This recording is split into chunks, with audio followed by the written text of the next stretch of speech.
আচ্ছা জানো, তোমাকে একটা কথা জিজ্ঞাসা করব। কি কথা বলো? তুমি আমাকে কতটা ভালোবাসো? তোমাকে আমি এক আকাশ পরিমাণ ভালোবাসি। ঠিক আছে, তাহলে তুমি আমাকে আজকে একটা গান গেয়ে শোনাতে পারবে? হ্যাঁ, অবশ্যই পারবো। বলো কি গান শুনবে? তোমার যে গানটা গাইতে ভালো লাগে সেটাই গিয়ে শোনাও। ঠিক আছে, শোনো তাহলে। তুমি মোর জীবনের কিছু না, হৃদয়ের আবর্জনা।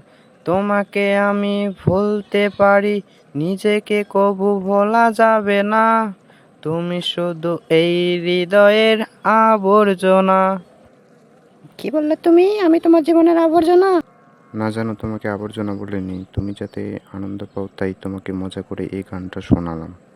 না, কথাটা তুমি আমাকে বলেছো।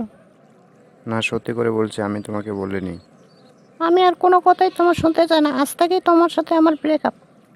বাই, ভালো থাকিও তুমি। এই যে ইউটিউবের ভাইরা, আপনারা যারা রিলেশন করতেছেন, আপনাদের প্রেমিকাগুলো যদি আপনাদের কাছে গান শুনতে যায় তাহলে এরকম গান কোনোদিনই শোনাবেন না, নয়তো বা আমার মতো আপনাদের প্রেমিকাগুলো আপনাদের ব্রেকআপ করে দেবে।